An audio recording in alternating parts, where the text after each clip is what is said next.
So guys, ito na yung ating sangkap ng ating tinulang manok. Yan po. Yan. Yan po yung ating panggisa. Ito yung ating manok na na-slice na natin.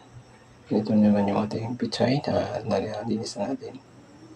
Ito na rin yung ating malunggay na himay na rin natin. Din itong ating papaya, na-slice na rin natin yan.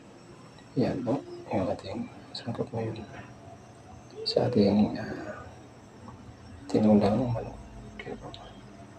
Mas gusto ko nito guys, yung papaya dahil manamis-tamis ito. Ayan po.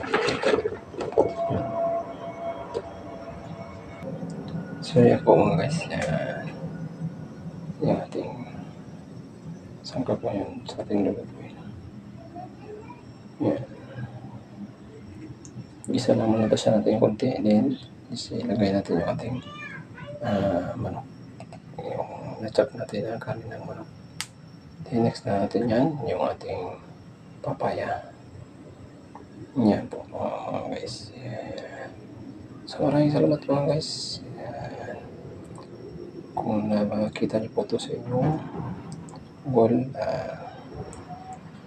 magbakas po kayo para masundan po kayo at saka kaganti din ako sa inyo. Maraming salamat. Good morning. Happy Sunday. Easter Sunday mga guys. Ayan po.